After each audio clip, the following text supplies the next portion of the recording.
Hello. Good morning, Shiva.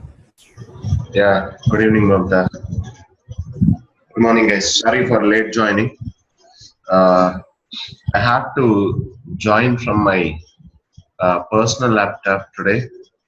I don't have my work machine, so it got some issues. It's not getting starting up. So by evening, I will make it ready. But the current class we can continue. We have to continue with the existing one only. That's the only option that I have. What time is EST, Shiva, for tomorrow morning?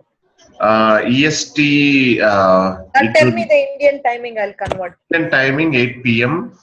So Okay. it would be 10:30. 10:30 to 12:30. 10:30. Okay. So both today and tomorrow we'll be meeting at 8 p.m. IST. Oh, 2 days. 2 days.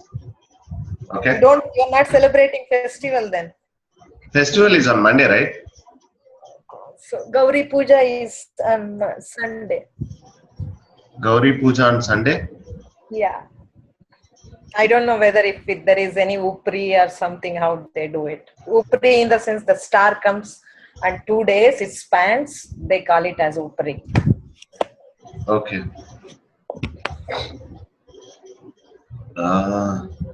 I'm not sure all those details, but yeah. Okay. Let me first. Unfortunately, I don't have all those slides also. I just have. Think I should just download the same PDF that you guys have in the Google Drive. Shiva, if you want to use my system, that's fine. Do you have slides? No, right? Yes. Slides or Yes. the PDF? Yes. Okay, let me PDF even I do have. The PPT slides I don't have where. So like animation slides will come, right? Animation is not required if you really want to go. We are not keen at that, right? So it's up to you to decide. So just an option. Okay. Thank you. Anyway, so let me get those slides first.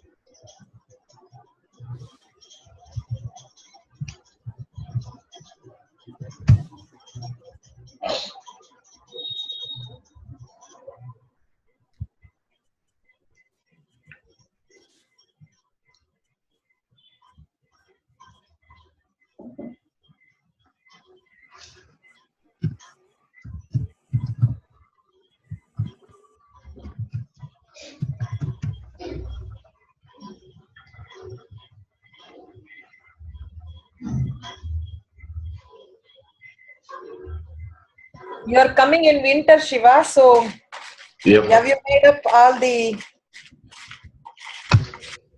necessary? Better you come here and buy. Oh, is it that cheap? It's not that cheap. I can you call me or ping me, I'll call you back, I'll tell you. Okay. Because when I traveled to Europe, I brought things from India and went. After seeing that code, it was entirely different because I traveled many countries.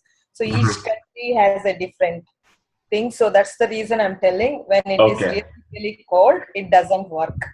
Oh, okay.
Shiva, I made my system almost okay, and let me try. And if I don't get help, I'll require your help tomorrow. Sure, Let sure. me try.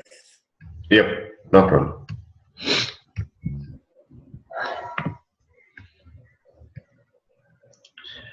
So it's been a while I use this laptop. It's running very slow. That's what it's all open in my system. It's working fine. So I got my slides. I just need one notepad now. That's it. So I will try to explain only the theory part, even if it is a shorter session, 1.5 hour or 1 hour session. That is fine. Uh, yeah, because by evening I will make my other laptop ready, so that we can continue all our examples. Everything set up there. Okay. Shiva, Now, is this Windows laptop is yours or Linux thing? this one is mine only. Both. How 4 GB or 8 GB? This is 16 GB, Okay. but it's been a while that I use this laptop, right? So it's not so Okay. responsive. It needs some repair. Okay. And today I found out something new. I installed everything on Windows. Everything on Windows means Yes. I need not to go to for Scala, Spark, everything on Windows. everything So, on Windows using Syswin. no, Hmm? Then normal this one because since morning it was like a challenge. I was working only on this until 8:45. Maybe 10 minutes break I took before coming the class. So last minute it got success. Let me see. I haven't tried all those examples. Let me try that and then I'll tell you. Reading those files, how much it works, I'm not sure. But for store IDEs, I mean, shells are working completely on Windows, Windows Path, Windows file system. you got a separate installation file for Windows. No. See, Then for shell, I did not. okay. For shell, I did not. To run from Eclipse, I had to go through many videos and so many this thing. So let me just try myself because it's just setup is ready. I have to try and examples and all. Then only I can say. But shells are working. Even Oh. Spark shell and Scala shell. Oh, okay, that's great. Scala anyway, it was working. Yeah, Spark was a different thing, right? Yep, correct. Spark, yeah, even that Spark, what I was telling you is like Spark applications you can run in Windows, Eclipse, only thing as long as it is not referring to any file system.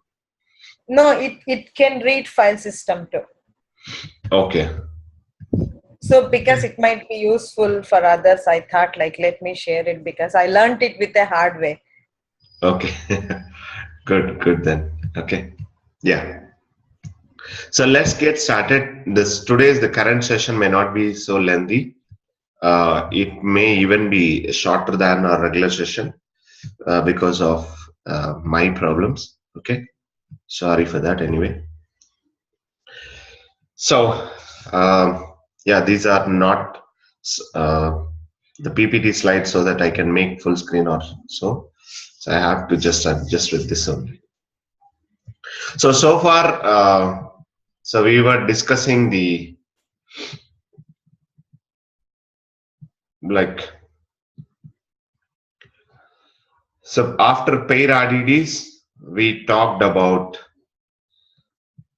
shared variables and different file systems, how to deal with the different file Shiva, formats. can I ask a quick question before you start?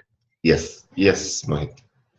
Okay, so based on yesterday's session, you explained Hadoop file system and all. I Yep. mean, how to load. So I have a question like, uh, so based on the input format Mm-hmm. in Spark also, we determine the mean what is a record. Like normally by default it would be one line if you are loading a file, Yep. right? Correct. Yeah. So yeah. So is it? in MapReduce, I remember we can customize that. Like, let us say if we are reading an XML file, so Hmm. by writing a custom input format, we can say that one record is one content between one tag Yep. in the XML. So something similar here. Yes. See, generally, XML files, if you want to process, the general approach is you make the entire XML content into one line. Okay. Okay. Just one line. Okay. So that is like a key value pair combination, because we process those XML files a lot in our projects, where we were getting almost like 8,000 XML files in a span of 30 minutes. So we were reading that entire whole XML file as a value part and just the file name as a key and creating the sequence files. But the same thing we processed in Spark using the whole text files. It was automatically reading that entire file. So when there are no line terminators in between that, so the entire content of the file is just treated as one line. And that we were using the parsers in Scala. So how to read your XML tags, that I anyway will like try to show you at the time of project discussion. So that was one of the real-time project that we processed in Spark Okay. using the XML files. Okay. Okay. So basically, my question is not only focused on XML. XML is just an example. Yep. What I want to know, is there any way we can write a custom input format and use that in Spark?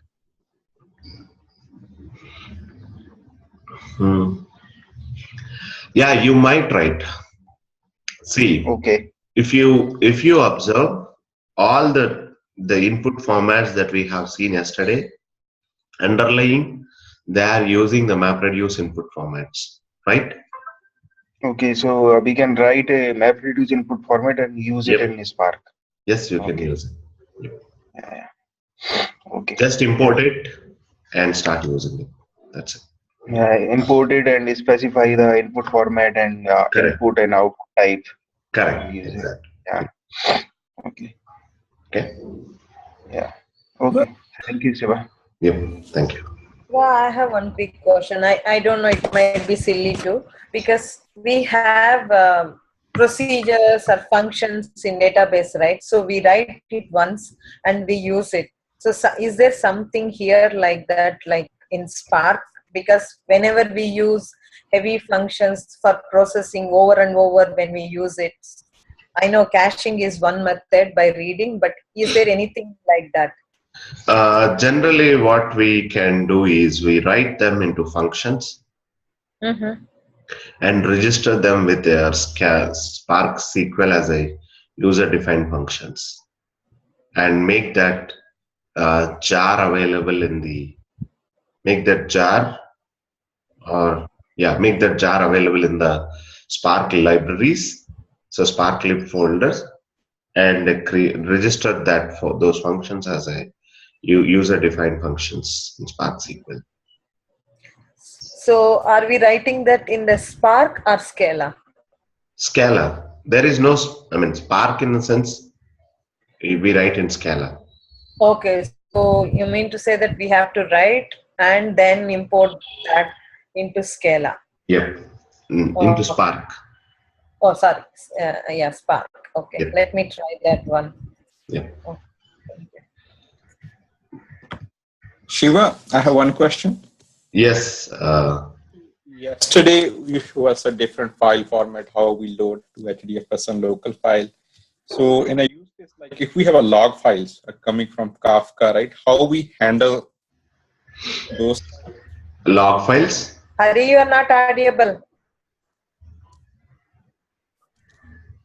Shiva, it's regarding log files. Okay. So it's the same, like log files are also nothing but your text files. Only thing, once you load it into it while processing, you should treat or you should process it as a you should parse it using some regular expressions to match whatever the columns that you want. So to read your log files anytime, anywhere, always your key is regular expressions. The parsing technique. So you load that each line as a record only, even from the log files, and those records we have to parse using regex. Extract whatever the columns that you want from the log file, whatever the patterns that you expect. Okay, sure. Okay. Now, yeah. So if I get started with today's session, so Spark runtime architecture. So Spark runtime architecture, more like what are the different modes of Spark, and we talked about it a bit already. So we have Spark local mode, so which is your shell will be running in, okay, and even if you run any Spark application using Spark submit, either both Spark shell and Spark -submit. So these two by default on your quick start VMs, they would be the local mode of execution only. So local mode means where all the services will be running in one single JVM. So here, based on the number of threads, the parallelism will be decided. So in this non-distributed single JVM deployment mode, Spark spans all the execution components. Example, driver, executor, and master, all those things in the same JVM. So the default parallelism is the number of threads as specified in the master URL. So this is the only mode where your driver is used for execution. The local mode is very convenient for testing, debugging, and demonstration purposes. So the number of threads as specified in the master URL, in the sense, this is my master. Generally, we specify master equal to, or if it is a Spark submit, we specify master as.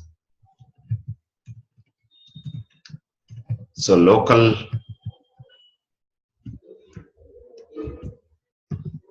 of star. So this is how we specify for the Spark submit command, right? Or inside your conf dot set master, we can set this way. So whatever the value that you give inside your local, that is the default number of threads that it takes. So if you don't give local of star, just give you the local, so then it will run only one thread. And if you use local of 3, it will use 3 cores or 3 threads. And if you use n cores. But if you use star, as many as available.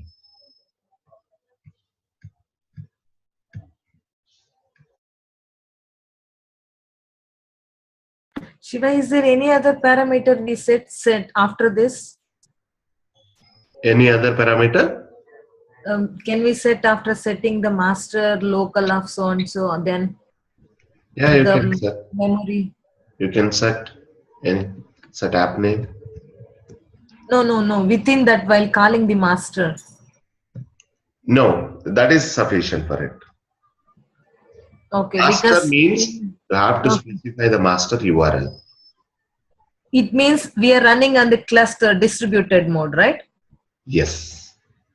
Okay. See, so with this also you identify this is a local mode or cluster mode. Okay. So if it is a local or local of n or local of star, then this is a local mode of application. Either you set this for a Spark submit inside the program or in the command line.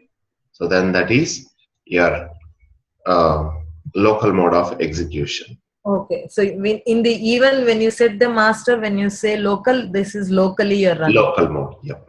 Okay. Okay. Okay. So how do we give in real time? Coming there, I will slowly. See, Okay. I have you got the slides also, right, Mamta? So I have some sequence. Okay. So first I will cover Because I asked for a purpose for the setting of the system. Okay.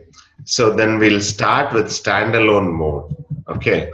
So I'll not parameter. I was more interested. That's the reason I asked you. So then we go to mesos. Okay. So I will go in a particular order that it will sync up.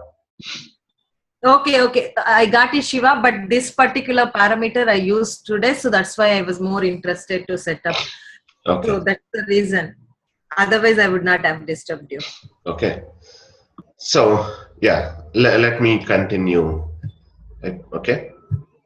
So this is let that take, not a problem. So even in your shells, in your Spark shells, if you want to check whether your shell is really running in local mode or which is in which mode it is running. So if you check sc dot is local is there, is local method. So if it returns a Boolean value of true, that means it's running in a local mode. If it returns false, it's in a cluster mode.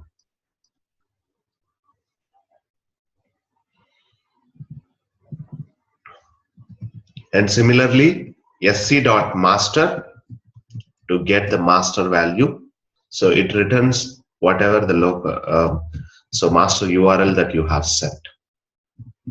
If you set your Spark standalone URL, that will be written. If you set local, that will be written. Whatever the master URL before you launch into your Spark shell or Spark application, so that will be written.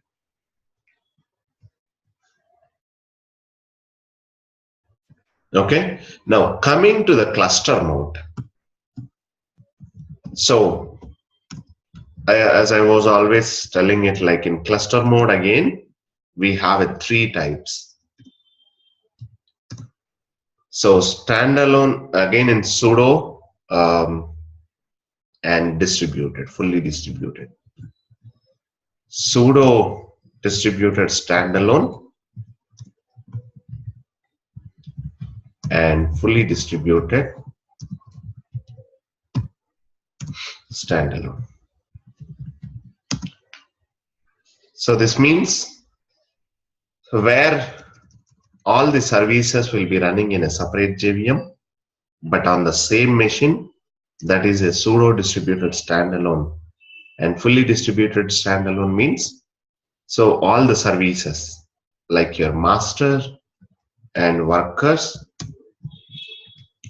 are running on different machines, then that is called fully distributed standalone Spark cluster. Here, with standalone Spark cluster, it has its own pros and cons. May not be so many pros. Yeah, we'll discuss that. Okay.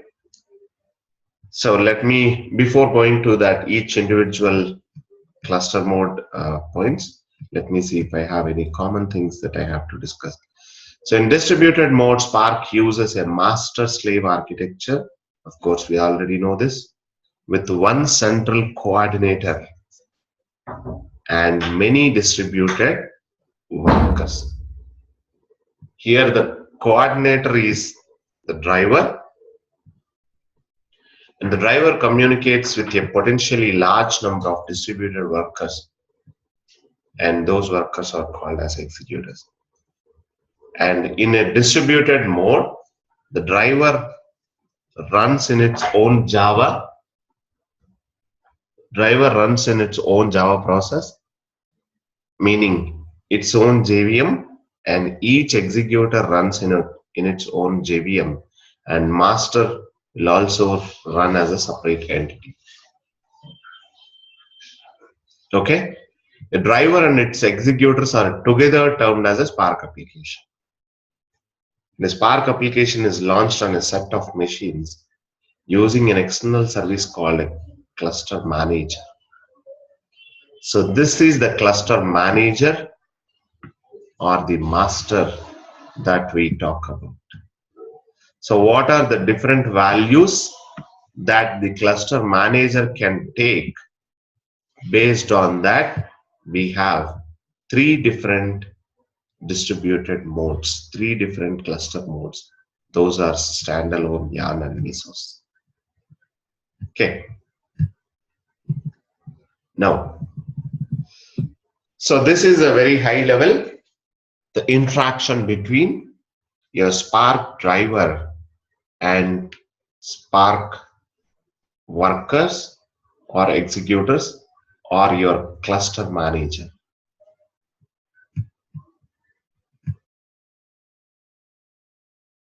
Okay, so whenever you write your simple program, let's say conf val conf equal to new Spark conf dot set application name dot set master of args of 0.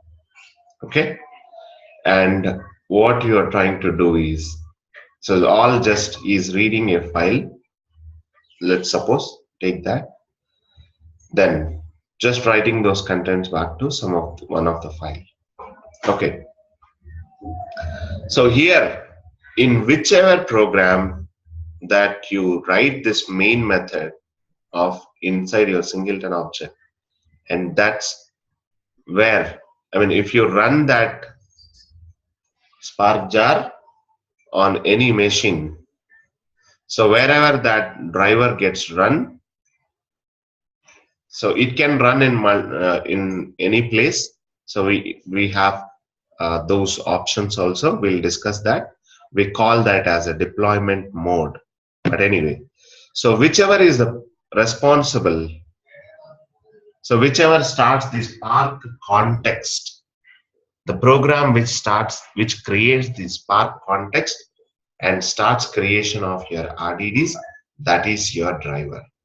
Okay, so we already talked about it few points in the beginning, and again to recollect them. So that is your Spark driver, and then so Spark driver, if it has any tasks, some transformations, a map operation, and inside that, if it has so many partitions on that RDD, then it will span too many tasks. So if it has to run those many tasks, so generally it cannot run all those tasks inside the driver itself. So it obviously need to contact a master service, the cluster master or cluster manager, or whatever we call it. So we have three different values for the three different modes. So for the local mode, it's just a local or local of n or local of star. Those are the three possible values. For yarn, standalone, mesos, we'll see now. Okay, so once it reaches to cluster master identify that what are the cluster worker nodes that are available in the cluster worker node. And then these workers will get registered with the driver, and they will keep on sending the messages to the driver, and they communicate until the driver gets execution completed. So until then, these workers keeps on communicating with the driver. Once the connection is established, there is no need to always follow the same flow of driver to master, master to workers. Okay, so once the connection is established, workers and drivers can directly work together. The same thing.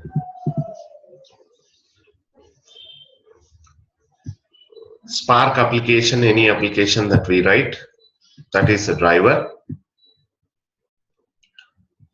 So it creates a Spark context, and once the Spark context is specify there what is a master. If it is a yarn, we specify it as yarn. If it is a mesos, we specify it as a mesos : / where the host is running, mesos master is running, that URL is specified there. So it connects from that master to cluster master to all the workers, and then once the executors are established for the driver, so these executors directly start communicating with the driver. No need of master again. And inside each executor, they can run any number of tasks.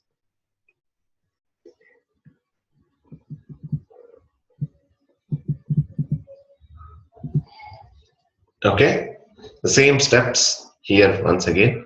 The driver is the process where the main method gets executed. So main method of your program runs. So it is the process running.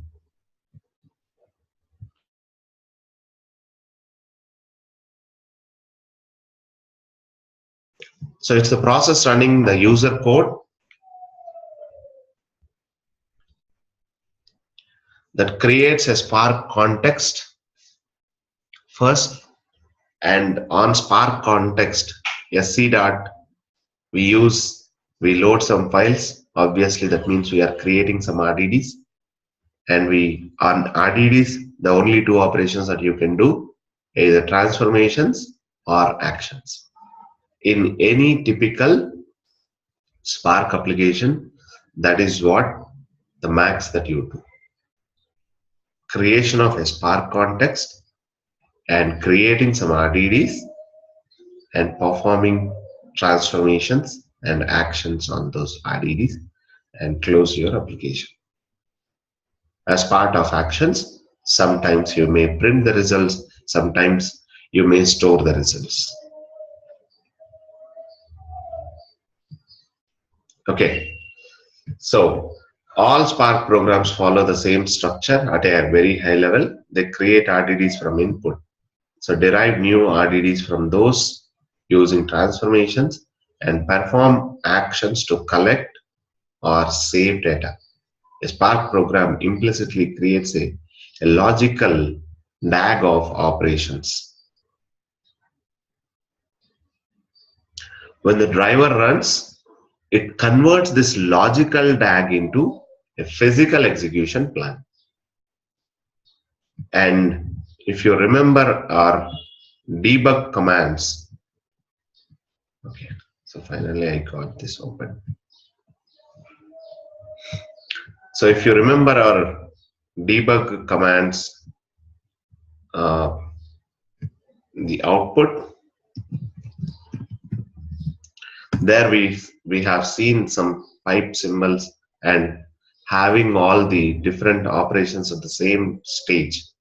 So that is called as pipelining.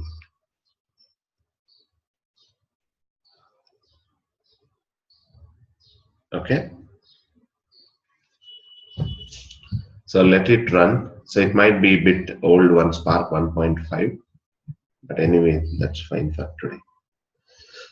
And Spark performs several optimizations such as pipelining, map transformations together to merge them, and converts the execution graph into a set of stages. So each stage in turn consists of multiple tasks. Tasks are the smallest unit of work in Spark. A typical user program can launch hundreds or even thousands of individual tasks.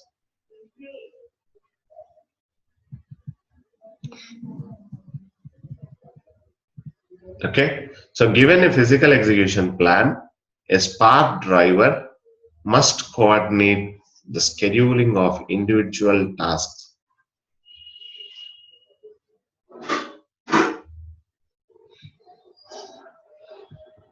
So Spark driver must coordinate the scheduling of individual tasks on executors. So when executors are started, they register themselves with the driver. So it has a complete view of the application's executors at all times.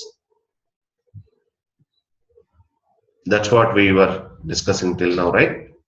So once the connection between executors and Spark driver is established, so the direct communication will be continued.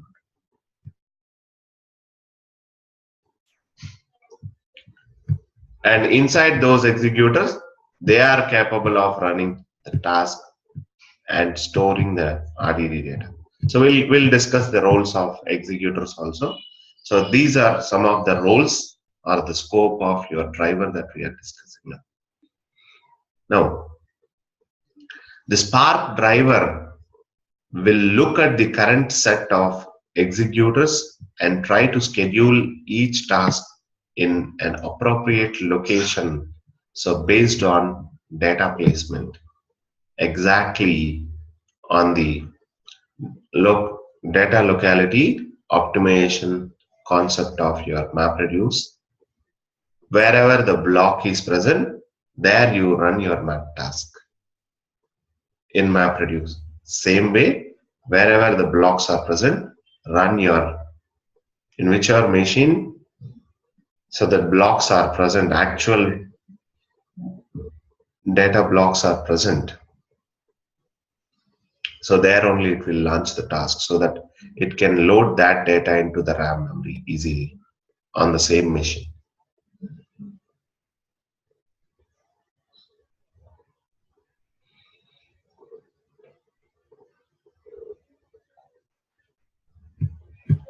Okay, so when tasks execute, they may have a side effect of storing cache data as well, along with your original data.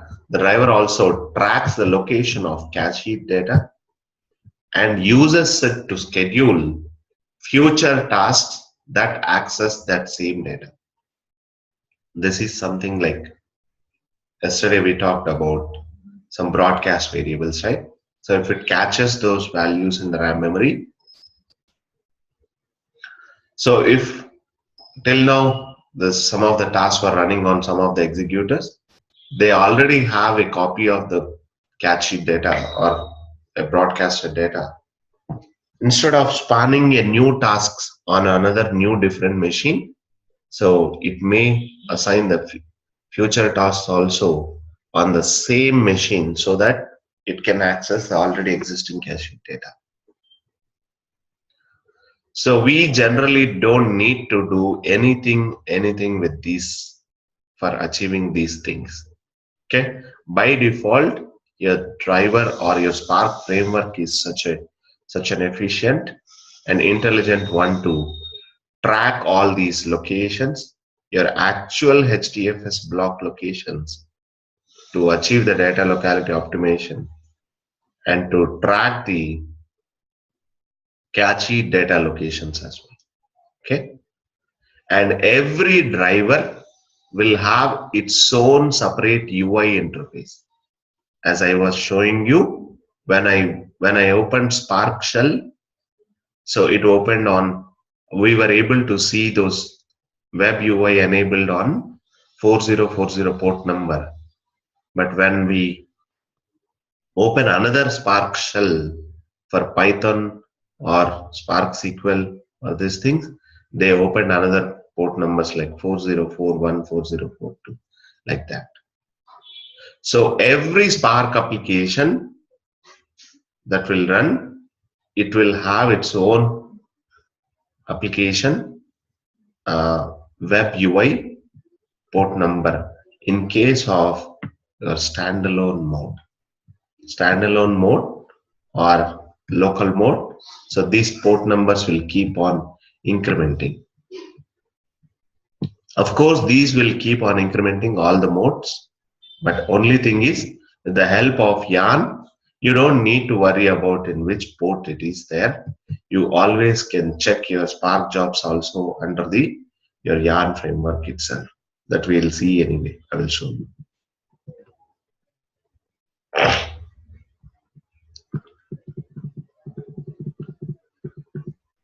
So we don't need to discuss too much about like all these internals, but on a high level, so these many uh, roles or responsibilities of your driver inside this. And inside your driver, it it will launch these many kind of services. Cache manager, so to track your cache data, and similarly heartbeat receiver to track the heartbeat messages from executors, and shuffle manager whenever you repartition your RDD, so the data should get shuffled. So that's when your shuffle manager comes into picture. And broadcast manager, whenever you broadcast any variables, so this is the one that's responsible for sending the your broadcaster variables to all the executors only once. Okay. And block manager, which is responsible for specifying the executors on which the partition should be stored. And memory manager keeps monitoring how much memory is being utilized on each of the executor. Okay. Some listener bus, job progress listener, all these things, event logging listener. So these are to just check the job progression percentage. And Spark UI creation, on which host name and which port number it should create. And task scheduler, the scheduler backend. So these are responsible for scheduling your tasks. Right? So you don't need to master all each and every point on in this, but at least at least you can correlate these items with the topics that we discussed.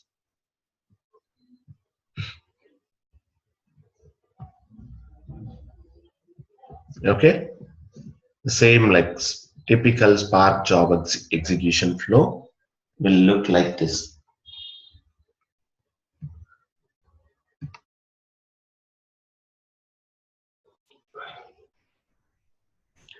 Your Spark application, so which is your driver, so where we start your Spark context and sc.text file. So this is nothing but a creation of RDD lines. So on lines.count, we're running an action. So that runs, whenever you run an action, that triggers a job via the DAG scheduler. So logical DAG will get submitted into the physical execution plan.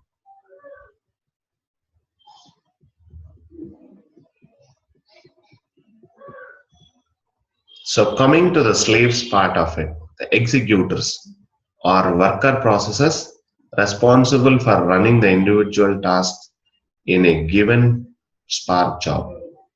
The executors are launched once at the beginning of a Spark application and continue run for the entire lifetime of an application. So how much ever time the application is running, they may run until that. That doesn't mean that every task will run until the end of your application. Okay, the execution finishes, the task gets finished. So those Spark applications can continue if executors fail. On some other executors, these tasks can be launched. So that is called as a speculative execution. The same concept of your MapReduce. Okay, and the two roles of executors are, one is running those tasks, obviously run the tasks that make up the application and return results to the driver.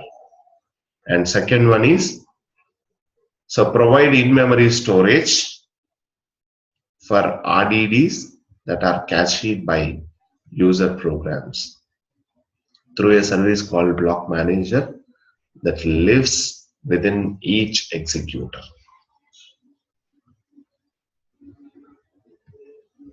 Okay, inside executors JVM, so that JVM will have its own resources like CPU and RAM, and inside that RAM they will get stored by and managed by block manager. Okay, so with that we talked about the roles and responsibilities of your driver and as well as your executors. Now coming to the master, so this is where this is the one, this one is also very important. Spark depends on a cluster manager to launch executors, of course, and in certain cases the driver also. Generally, in whichever machine you submit your application Spark-submit, so that machine, on that machine only your Spark driver will run. But you may you can also change that scenario to run the driver also onto a different machine than the one on which you submitted. Okay, so that we'll see this here, those points. So the cluster manager is a pluggable component in Spark, means you can write your Spark application and accept your master as a URI command line parameter. So at any point of time you can make your application to point to any of the 3 different distributed modes. So the same application can be run on local mode, can be run on standalone mode, can be run on yarn mode, can be run on mesos mode, if you accept that master as the one of the command line parameters.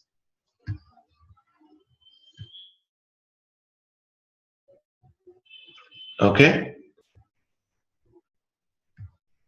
so Spark submit can run the driver within the cluster in yarn worker nodes, while others can run the driver within the cluster in yarn worker nodes, while others, mesos and standalone, it can run it only on your local machine.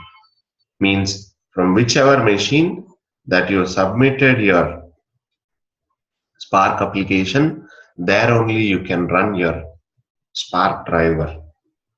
But in yarn we have 2 ways of running it. Either you run it on your own machine on which you are submitting the jar, or on a different machine in the cluster, on one of the worker node in the cluster. Okay, so in standalone cluster manager, so if we want to run itself on a set of machines, the built-in standalone mode is the easiest way to deploy it. Spark standalone manager consists of a master and multiple workers, each with a configured amount of memory and CPU cores. While submitting Spark application, we can choose how much memory its executors will use, as well as the total number of cores across all executors. We see the parameters to specify the memory for executors and the number of cores for executors and what is the URL for this master.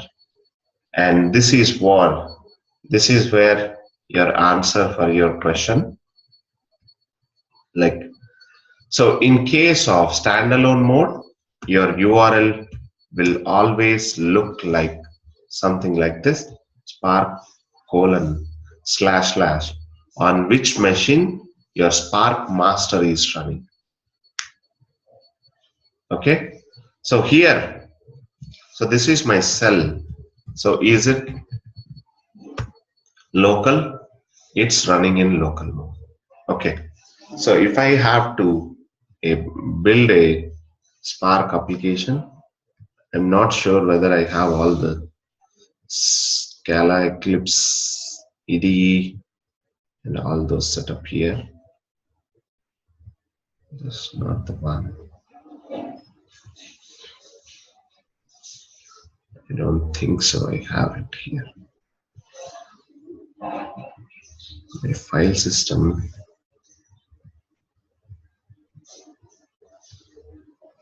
I don't have that.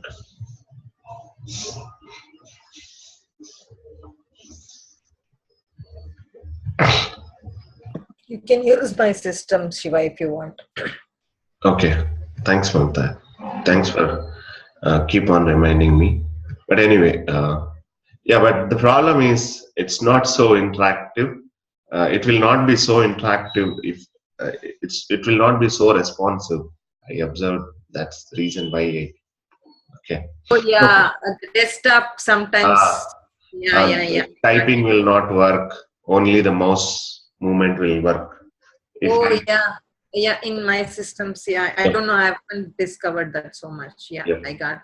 So in your machine, we observed that, right? When I type, it will not work. Only mouse I can move here. Yeah, I got it. Sorry. So in distributed cluster mode, okay, for example, if I don't want to start this in local mode, meaning I want to point to my cluster master. And do I have my master running first of all? So where will generally the master will run? I know you guys might have already forgot. What is the port number? 40. What is it? Okay. This is different service. 4040 is Spark UI for checking your jobs on for the current driver. That's it. Okay. This is the master. That means your master is not running now. And I don't know I have that installation or not. The separate installations on this. Let me see if I have. This is one 5.5. I might not have them in the services also to make them master and workers to run them separately. In it.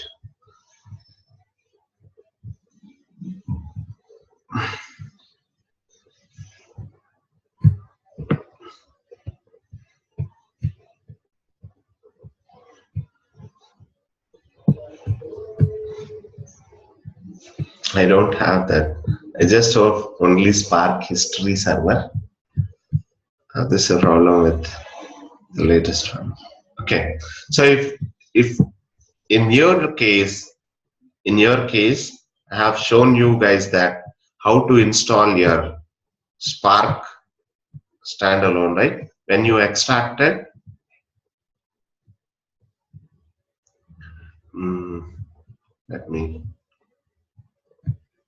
I don't have the latest Spark also, right? Any downloads? Nothing.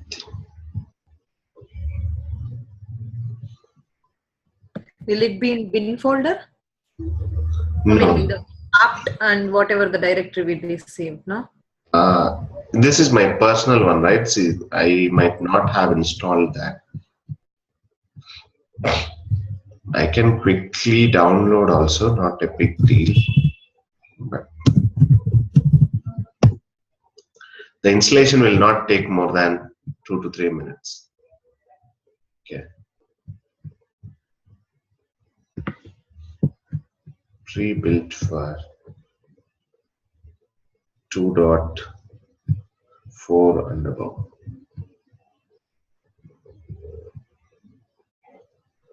It's a bin folder only, right?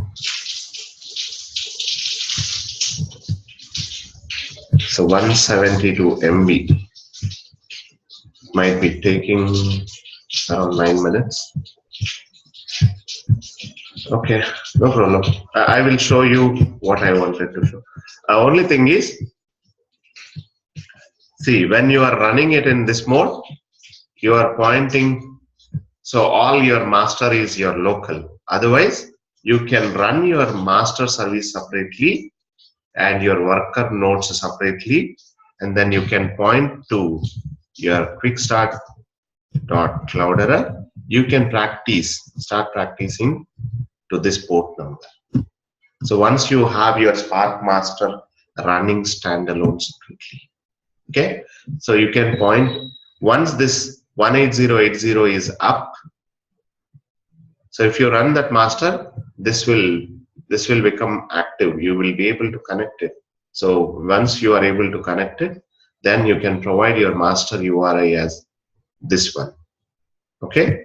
So in real time, so this is your sudo standalone cluster. So where your both workers and masters are running on the same host name, but in real time, the IP address of the host name will change. That's it. But this is how you will provide your master URL for the standalone cluster.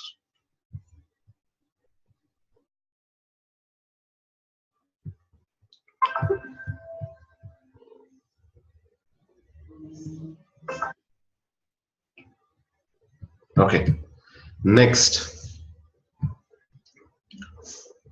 and this cluster URL is also shown in the standalone cluster managers, cluster managers web UI. It's not at yeah, I think in the latest release, it's not in the 18080. I think it's in the 8080. In your Spark 2.0 release, the port number got changed. Either ways, it is not running. It's our old Spark only here. So you'll find this URI, and so along with the master URL, so you can additionally provide some other parameters to your Spark application. So those are like, so how much executor memory, how much total executor cores that you want, and these things. And if you specify those memory parameters and cores, those many executor JVMs will be launched on your worker machines. Okay. And for example, here we have, like, suppose that you have a 20 node cluster with 4 core machines, just 4 core machines, and you submit an application with executor memory 1 GB and total executor cores as 8. Then Spark will launch 8 executors on each with 1 GB of RAM on different machines.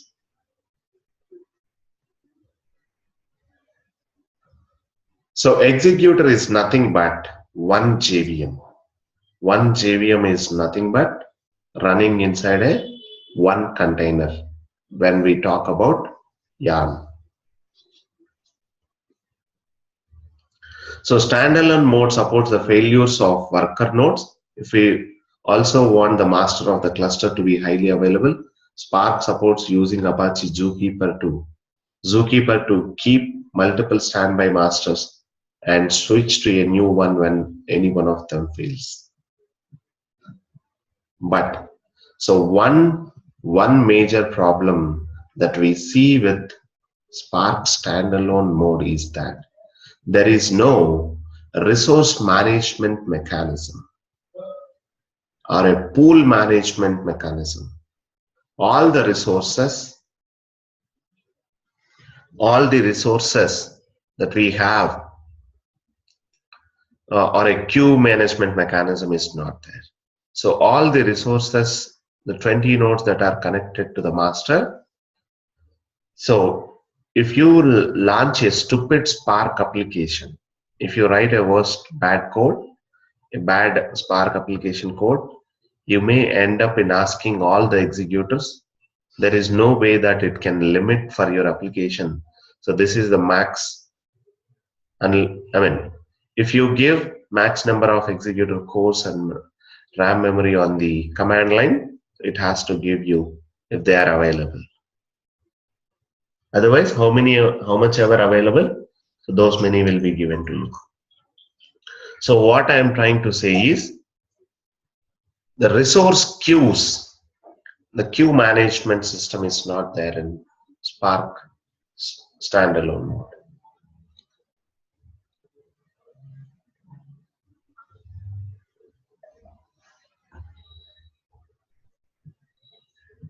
Whereas in Yarn, let's say if you have a 3 teams or a 3 applications, 3 different projects going on. So if you have it, that is just one of the reason that one of the positive side or the pro side for Yarn I am recommending. There are a few other ways. Yeah, I think that's the most important one. Why we need to integrate with Yarn instead of standalone master. The reason is that if you are running a 3 different projects, okay, so one is running the sales department, and other one is like working on the ingestion part of your data sets. So other one is working with the processing of your data sets. Okay. So if one of this guy writes a very bad code in standalone mode, he may occupy all the resources of the cluster. There is no way that 30% of the resources of your cluster resources will be maintained in a queue. But if we create a queue, Q1, Q2, Q3, and if I allocate 30% of the resources to Q1, 40% to Q2, and another 30% to Q3. At any point of time, so how many ever the jobs of processing this from this project is running, they can occupy only maximum of 30% of the resources, still leaving the space for the other 2 projects running. And user level resource controlling, all these things are available in Yarn Resource Manager. Generally, developers don't need to worry about all that stuff.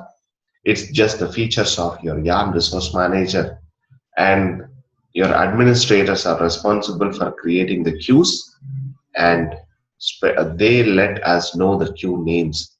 So which queue names we can use. That way, resources can be controlled or more fine controlled. Fine control, like all these things.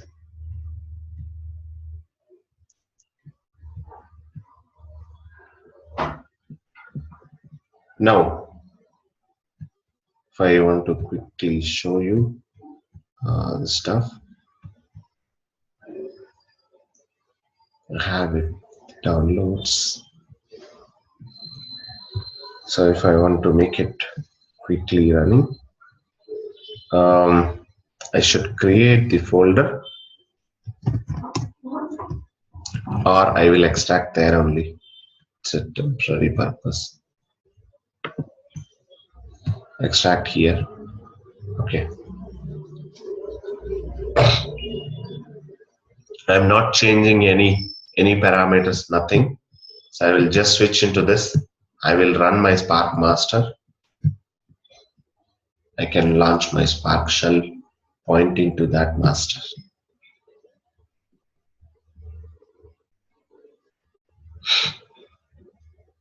Okay. CD downloads Spark. Okay. So bin slash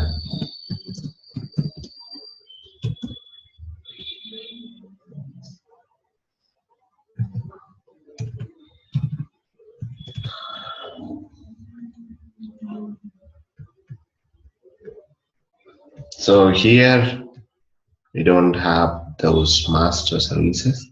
So in SBin you will be having them. Okay. So here if you run the start master service, somewhere it should be there.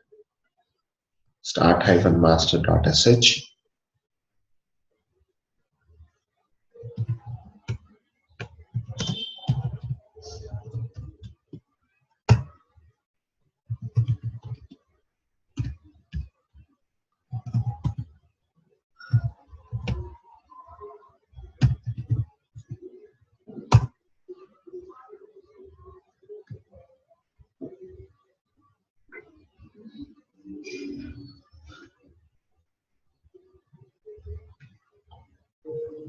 The new port is X080. It's working for me.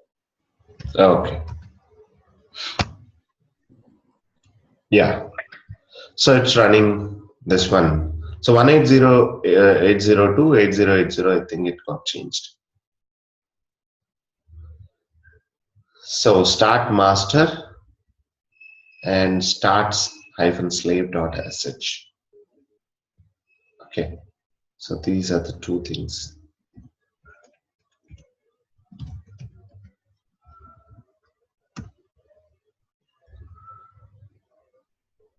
You just have to give the port numbers for that. At least you can have your master pointing to that. Okay. Now, let's say if it is running. Yep. Now it is running. You can point to this. While launching your Spark shell also, you can, instead of local mode, you can launch using that.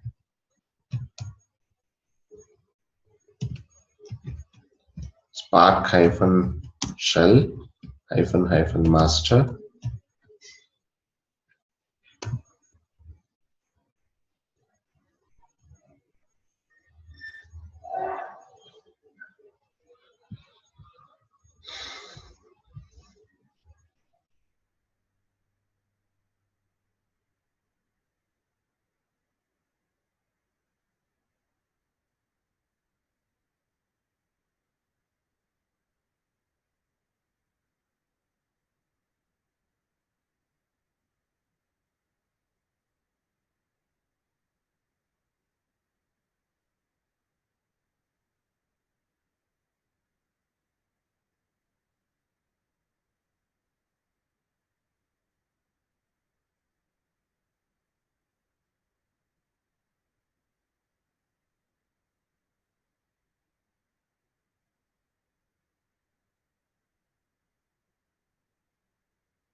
Shiva.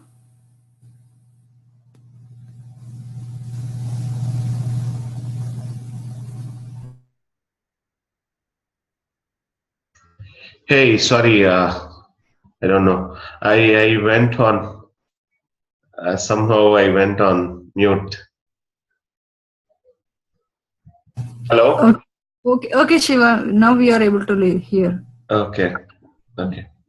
Since when, I mean, at least when I started this Spark Master, even then, not able to see. So all I did was like, so you were there till here, right? Yes, Shiva. When I ran the master, and Yeah. I Till the take, start master. yep. Yes. So when I start the master, I got this Spark URL to which I can connect to. So the Spark master service. To that master, I can launch my Spark shell so that it will get connected to the standalone mode instead of the local mode, local of star. So here, if I use the same master, so here this way I will get it. Earlier we were getting local of star, right? Sc dot. What happened to this?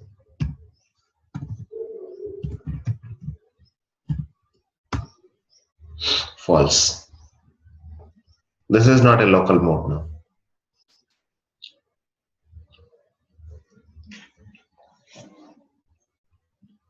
And the same way, if you're inside, generally it's always better to make it as a parameter inside your Spark application.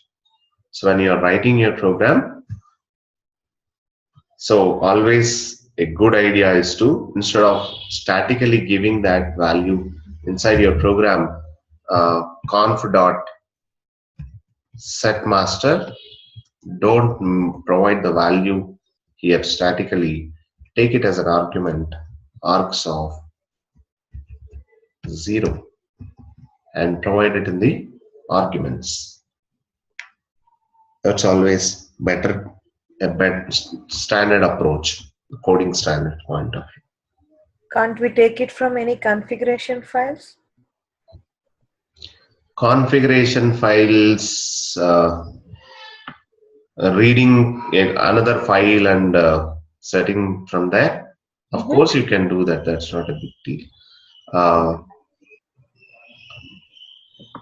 For to get started with, I mean, may not be possible for your scenario. To get started with reading your files, first of all, you need your Spark conf and context objects ready, right? Yeah. So without context, okay, You can't even read your file. Okay, got it. So only after this stage we go there. Okay. Yep. Okay. Yeah.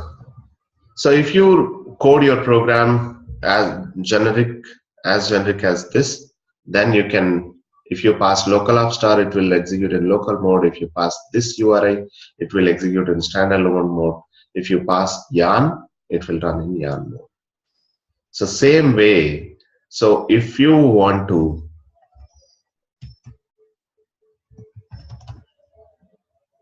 exit is also not there.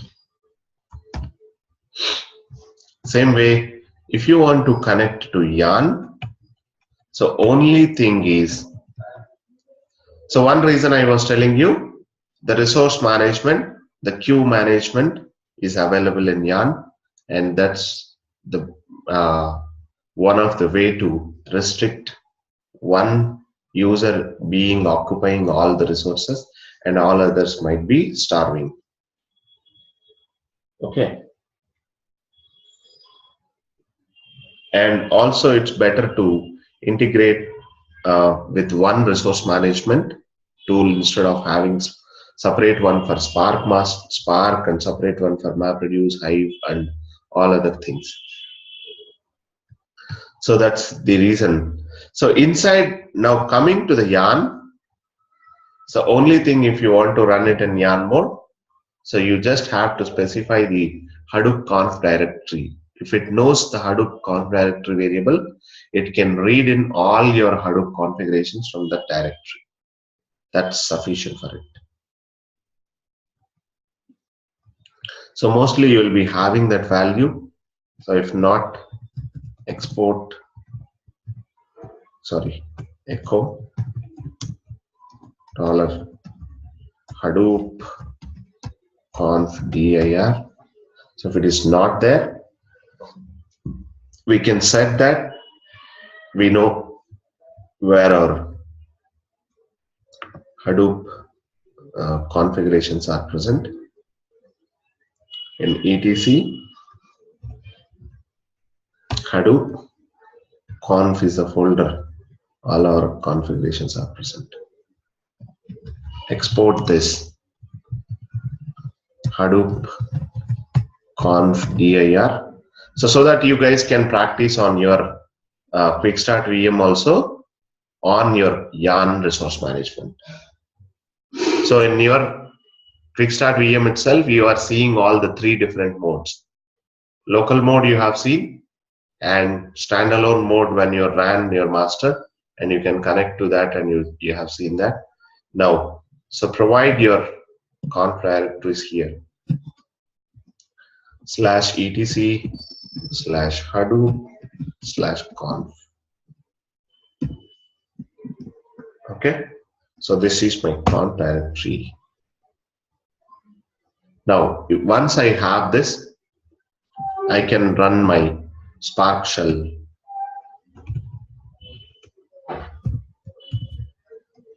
In yarn mode. It will get connected to yarn now.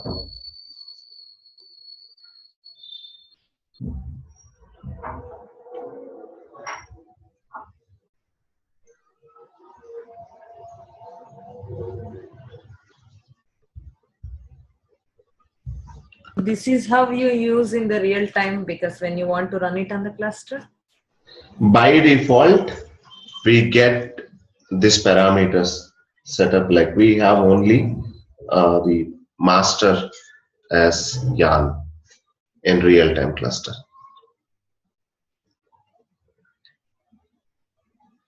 Okay, so whatever you have seen the previous, that IP address and that 8080, right? Yep. Okay, that's the master. Okay. So you need not to. No. That is a standalone mode. 8080 is a standalone mode. Now we are running in yarn mode. Yarn mode, what is the master yarn? What is the master of your yarn? Your resource manager. Where does it run? On 8088.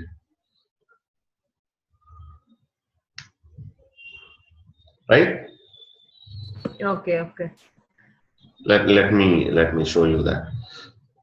If I show some execution, maybe if I load a file and if I show you that, then you may have a better understanding.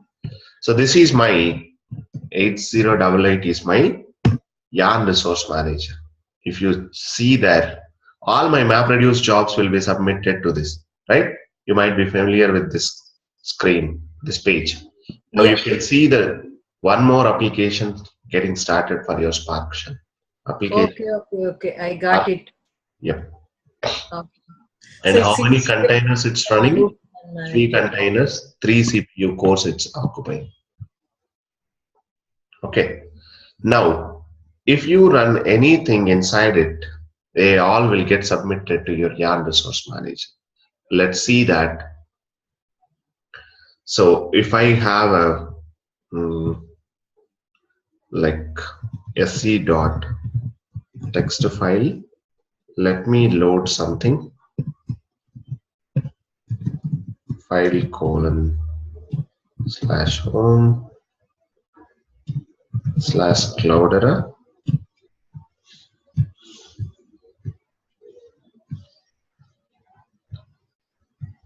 So let's take just one text file, just the derby.log.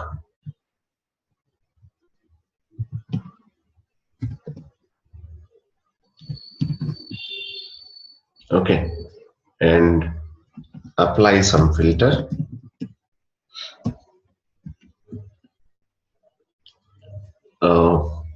Dot filter of every line. So line arrow, just line dot length, just trim it, and if once the length is greater than 1 only, I want to take that. Okay, and count it.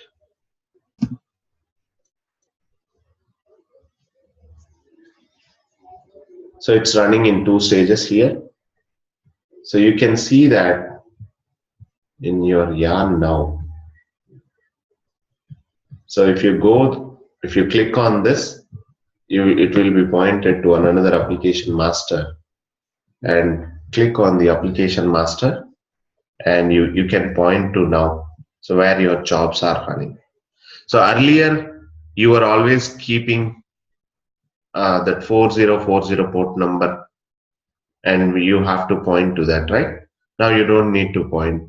You don't need to remember those port numbers. You can always route through your yarn resource manager. Here you don't have other port numbers. It's same, right? The same that we have seen. Two stages, just so one stage with two tasks. It's running, and everything is the same UI. Okay, so this is the default environment. Spark application ID, Spark application name, all these things this is using.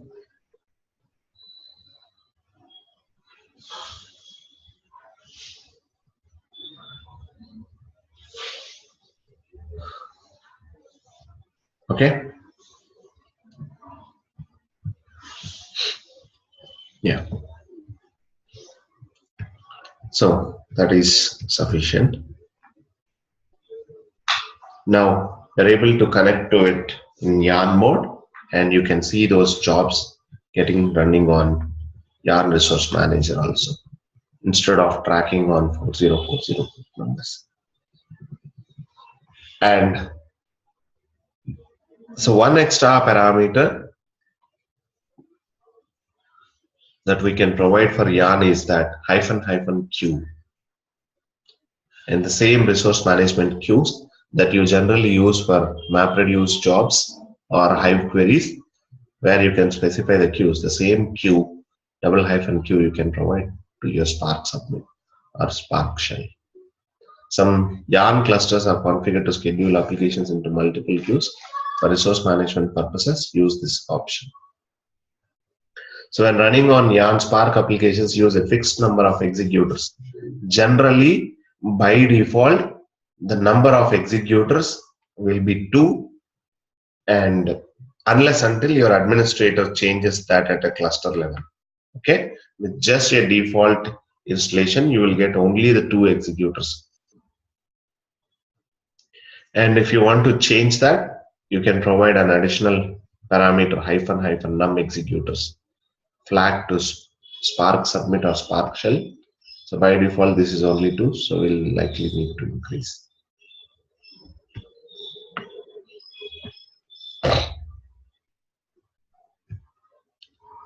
So these are the steps that any typical application will have. The user submits an application using the Spark submit, okay, and Spark submit. Yeah, here I don't have that Eclipse setup ready to make one of the jar or something. Maybe if you have any jars, we can run that, or I will show you in the evening. Okay, no problem. So if the user submits an application using Spark submit, that launches the driver, and the driver invokes the main method, right? And inside the main method, we create the Spark context.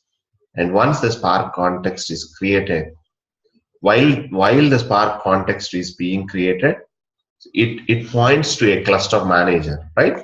Whatever the master that you specify in the conf object itself. So if you point to local, if you point to standalone, if you point to yarn. So it will maintain a contact with that cluster manager. Then it launches the Spark context for us.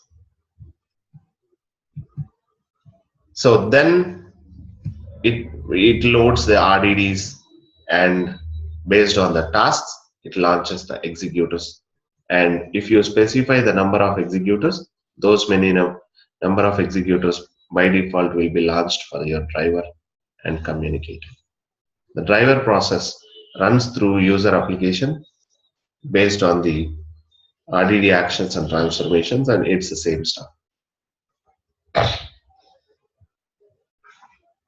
Okay, if the driver's main method exits or it calls the stop method, it will terminate the executors and release resources from the cluster manager.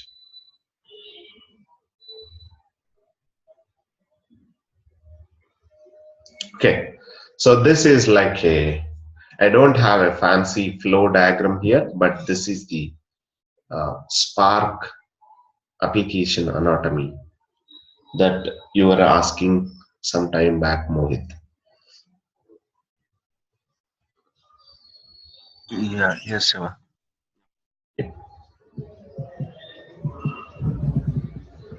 So now coming to the Spark submit. Unfortunately, I don't have any, at least if I have any samples jars, let me see if I get any sample jars that shipped with it automatically. You can use that pipe program, right, which you have showed us, that jar we created. But that machine is not with me. Okay, okay. That's the problem.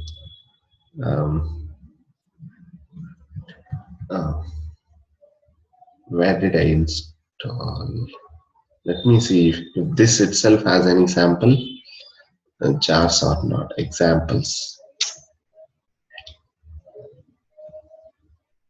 Spark examples. I think I can run something.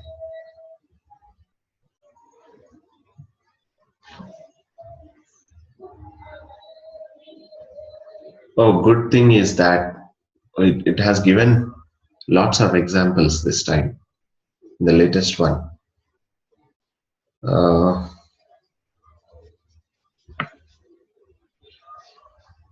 Okay. Only thing is we don't know how to multi-broadcast test. Spark Pi is there.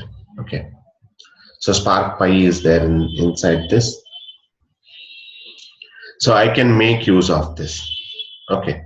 Now what I will do is I will switch to that examples folder. Examples, jars, examples. Now, if I want to run using Spark submit, so I have to specify the main class hyphen class. So that's the bare minimum, the Spark submit parameters that you have to specify. Spark hyphen submit hyphen class and the class name. And after you complete all your flags, any number of hyphen flags that you want to specify, you can specify. After completion of all the flags, you have to specify the jar. Okay, so that's the order we follow, or we should follow.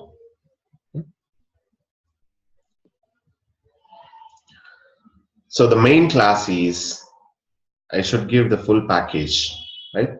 r.apache.spark examples .spark pi. Okay. So r.apache.spark.examples.spark pi and my jar name.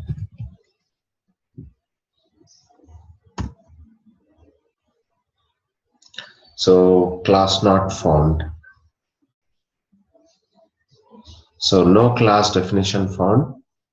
Spark session. Somewhere it's referring to Spark SQL inside that. The problem here is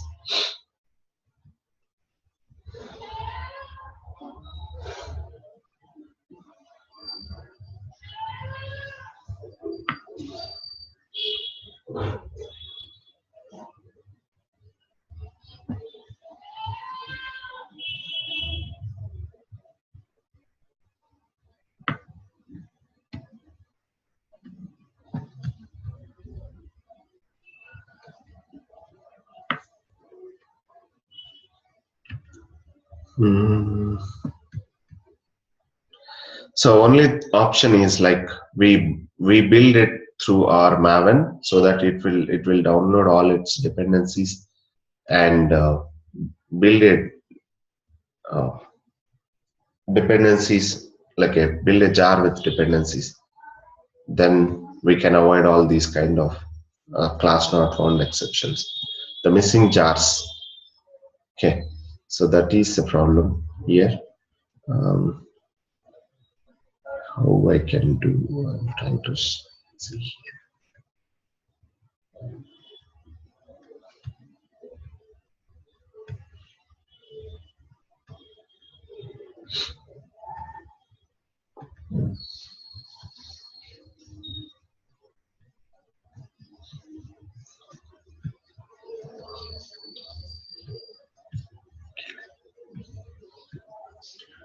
Okay, what is it expecting here? If I want to see.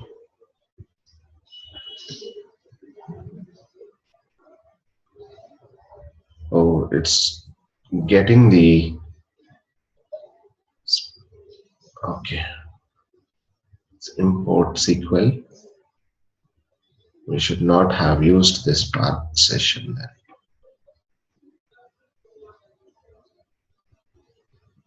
Only is the dependent jar is missing there. So that's the reason.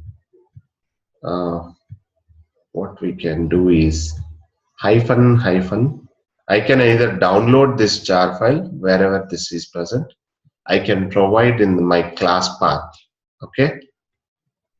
So we can give the jars a list of jar files to upload and place on the class path. So you can give those jars also. Let me quickly try. Anyway, since I have come this far.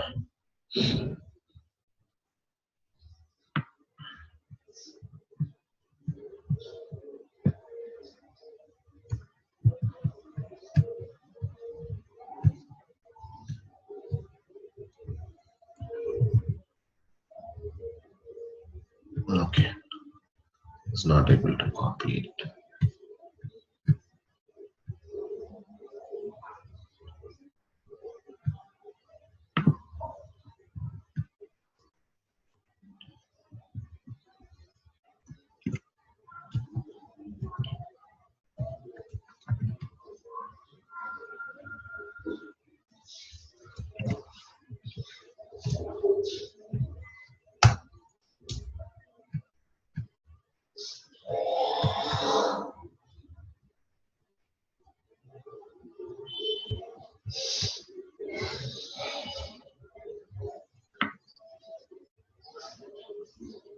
But we need it for the new version 2.0, which is this. We don't want the Maven dependencies. I directly need the jar. Okay, so this is also going to take some 10 seconds.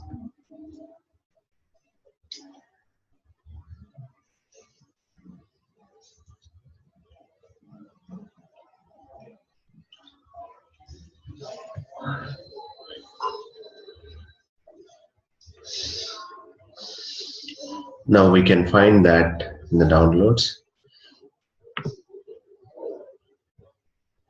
So all I can do, I can try now is,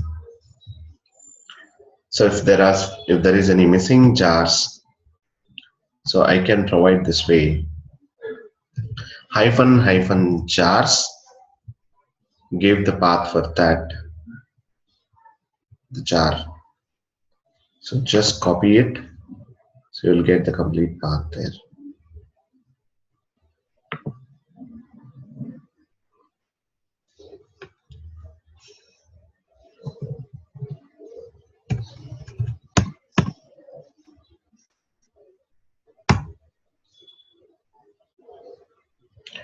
Oh my god, it's missing now another class. The only option is either keep downloading all these jars and add them in the path.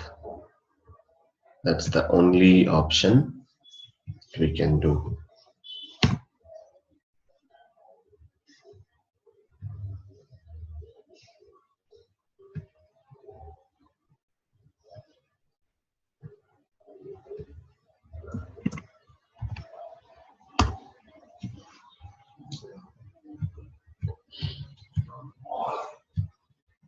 Okay, let me try this time. If it is not going to work, I will stop it. Okay.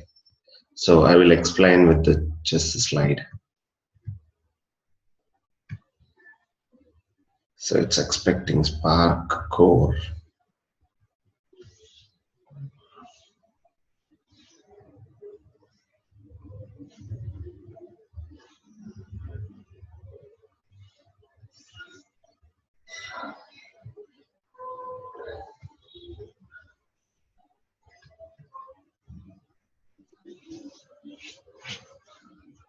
So mostly these two should be sufficient, hopefully. Let's see why it's taking so long.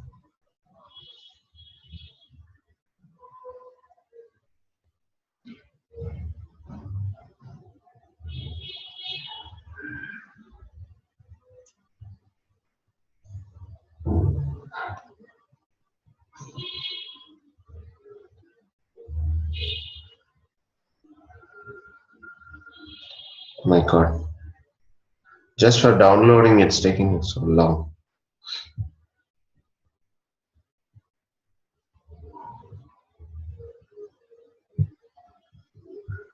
Okay. Anyway, let's try that once it comes. But until then, we'll keep continuing. Okay. Now, so this is the bare minimum, the syntax, like spark -submit -- class, your main class name, and your jar path along jar name along with the complete path. Okay, if you are in the same folder, just specifying the jar name is sufficient. Okay, so if we wanted to submit this program to a Spark standalone cluster, wherever Spark is running, so by default it connects to local. If you don't provide it here, like, and if you want to make it as a master as standalone, we can provide an extra flags with the address of a standalone cluster and specific size of each executor process also. So --master and Spark, your host name or the port number, host name or the IP address, and 7077. And additionally, now you can provide executor memory and all those things. Executor memory as 1 GB, Spark jar name. After jar name, if your program is expecting any additional parameters, any additional arguments like input file path or output file path, so we have to provide that.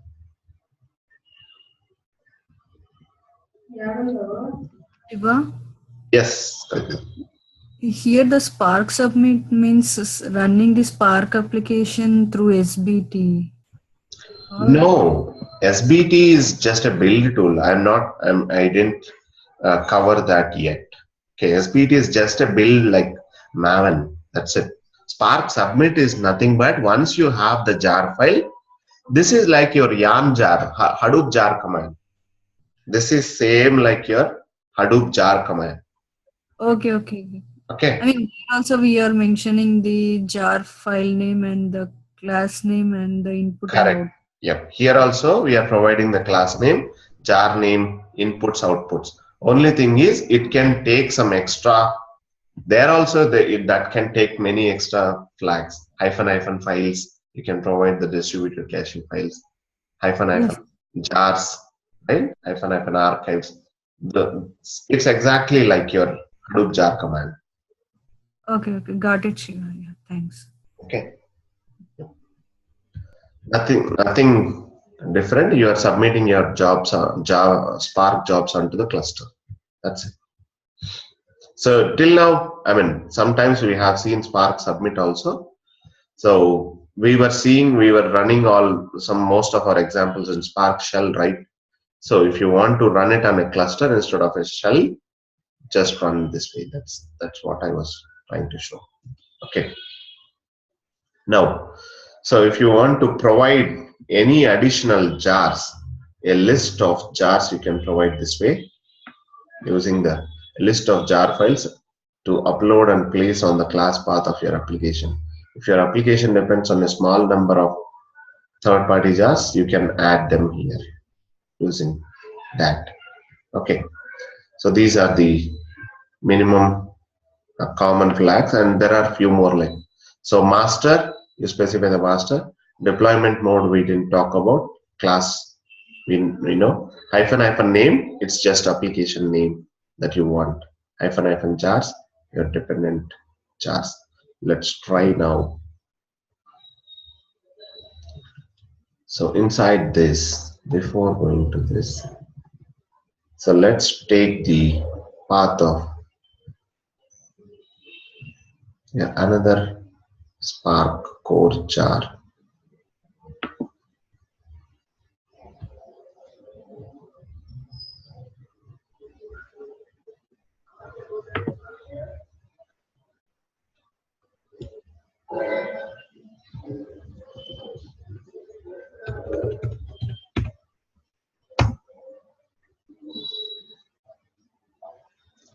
So now finally this is not able to find the Spark by class itself.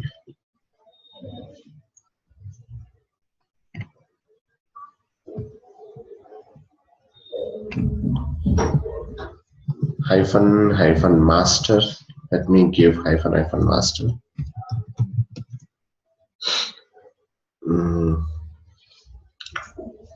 Master onto yarn. I hope I have that. Or master onto local of star.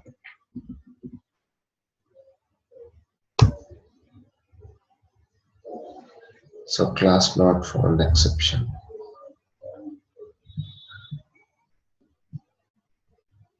What is the package? Examples. What did I give here? Class r.apache.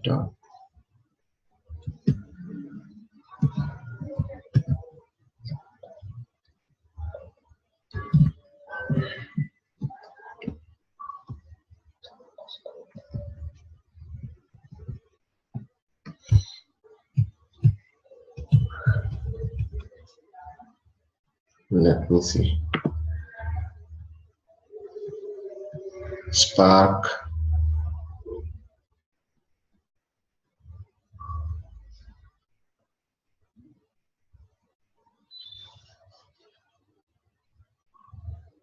It's the same, right?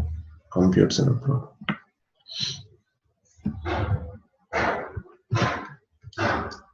So these are the problems when you don't build through Maven properly.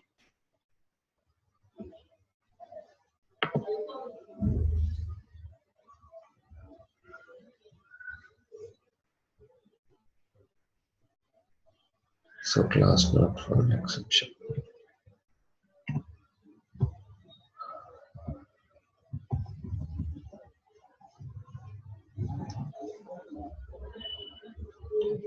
Where is this located?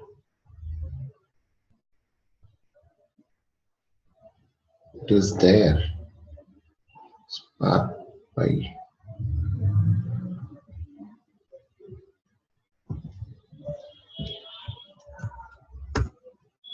Somehow it's not able to read that this chart.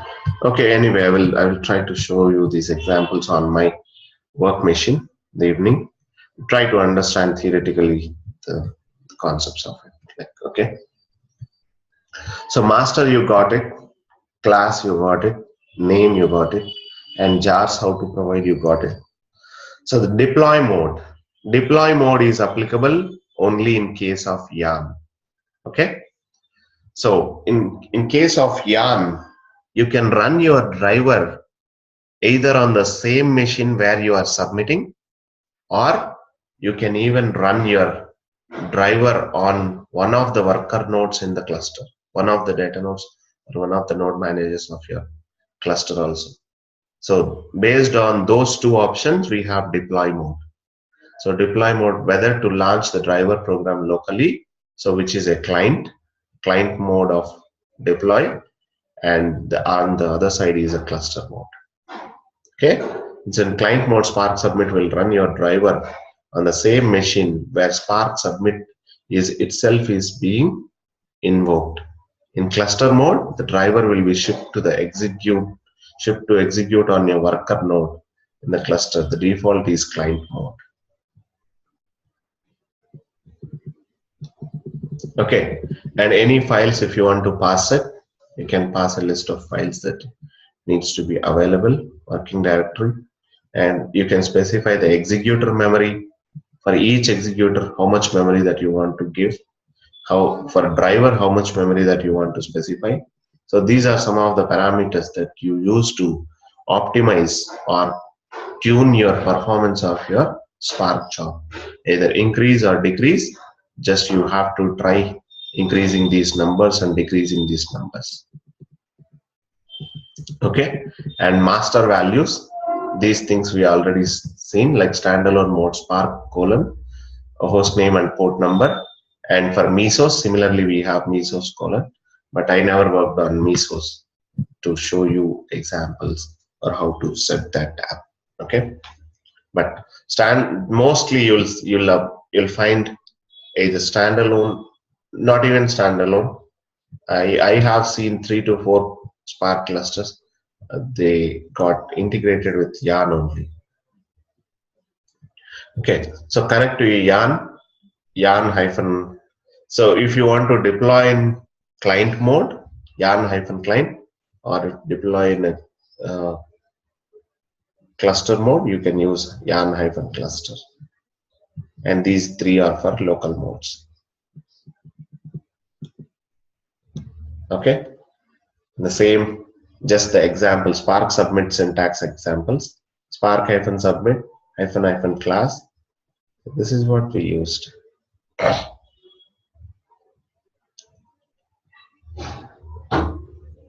Okay, and so if you are connecting to master, you can give the master and executor memory, how many on executors, how many total cores you want. This means this many executor tasks will be launched.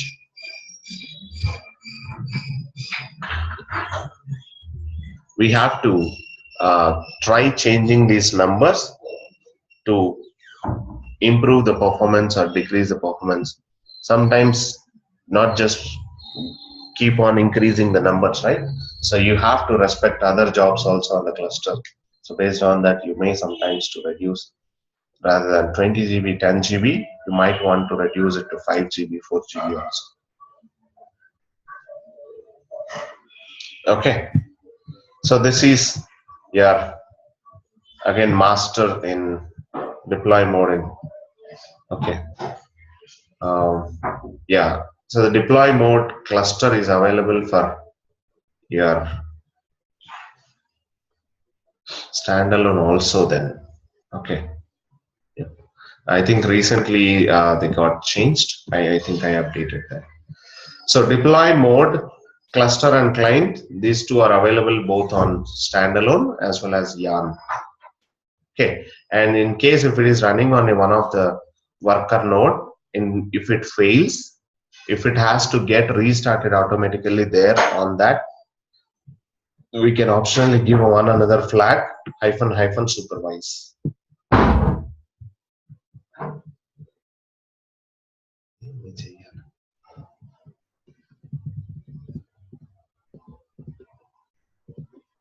Okay.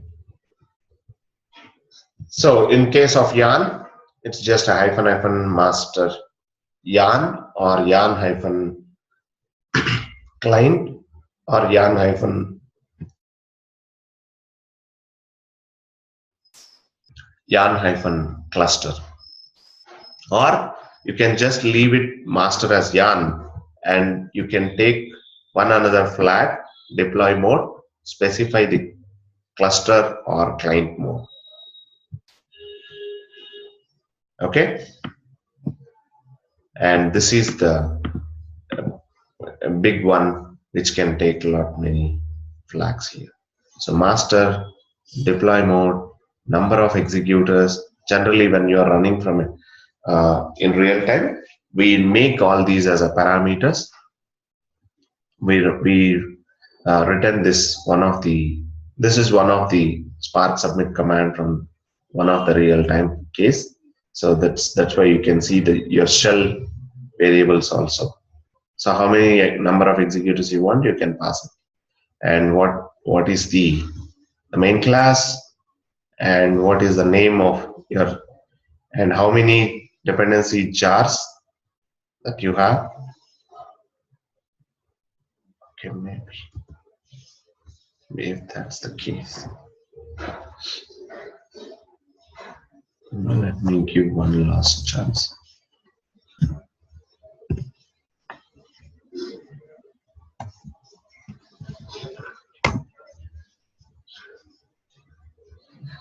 The main in the given main class must be static.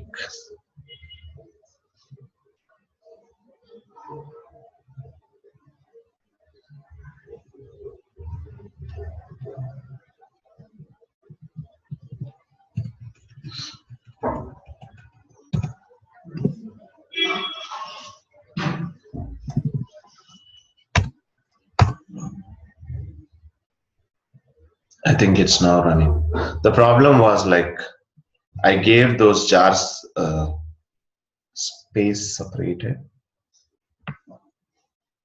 Again, some other problem. So class not found exception. Okay, that's fine.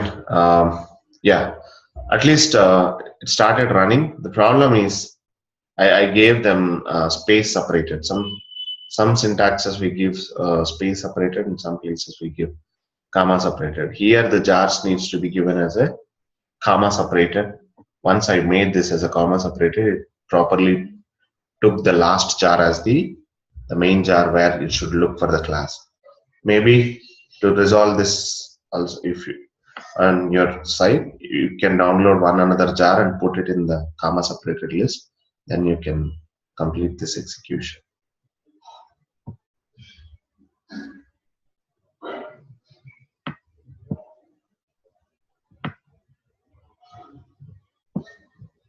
Okay. So these are some of the real-time flags that we use. How many executor cores you need, how much each executor memory that you want to use, how much driver memory, how many driver cores, all those things. And once you specify the jar and any input to your application, input files, output files, paths. Okay, this is again like a few more examples. That's it. Spark submit class name, jar, and localoff star, and provide your input file. This is local mode. Standalone mode, -- master, Spark, this one, and provide jar. And once again, I gave the parameter that which I'm taking in the program as an argument. That's why I have given that. Here also, yarn mode, this thing. Same, just yarn and file path. Okay. Yeah, this thing I think we already covered it. Nothing new on this. Okay, so RDD, directed acyclic graph, all these things are already covered. Okay, so we'll discuss the SBT. We'll continue the SBT in the evening. Okay. Shiva, one quick question. Yes. So there you said right in the real time pass as a variable these parameters. Yep. So it can read shell script, is it? Which can read shells. Oh, okay. No. I was running this Spark submit command as part of one of the shell script. So you call. Uh, I call this Spark submit command from a shell script. okay. Can we do that? Of course, any Linux command can be run from a shell script, right? This is Okay. also a Linux command only, right? Spark submit. This is now a command. Yeah, it's .sh file. I have limited knowledge, so I excuse me for it. Okay, so anything that you can run from your terminal, you can put Okay. it into a .sh and you can run. Okay, .sh file. So now whatever you are giving, complete thing will be in a file. Yes. Instead of running separately, you just call that file. Correct. That's So it. okay, whatever is there, it's like a batch file. Correct. Exactly. Okay. Got it. So that all the, you run it properly, it has a Correct. proper value. Okay. Correct. That way, instead of you making this syntax every time, you I got it. submit it. Yep, you can write it. And the two topics, data serialization, it's a minor one, may not take more than 5 to 10 minutes, and SBT it will also not take more than 10 to 15 minutes in the evening. So we'll see these two, and after that we'll get started with the Spark SQL. Okay. It's 10 o'clock Indian time, right? Evening, Yeah. 8 p.m. Oh, sorry. Yeah, 8 p.m. evening. 8 p.m. IST, 10:30 EST. Okay. Got it. Thank you. Okay. So these 2 days I need your, whatever I say, whether I please it or request or. No, I said because you 1 week you gave me time, right? So I have to. Okay. Any questions? Shiva, it's 2 hours or 3 hours tomorrow? Tomorrow, the morning class? Yes, Shiva. Your morning class you're asking, it may not be more than 2. Okay. Okay. It may not be more than 2. Okay, Shiva. Any other questions?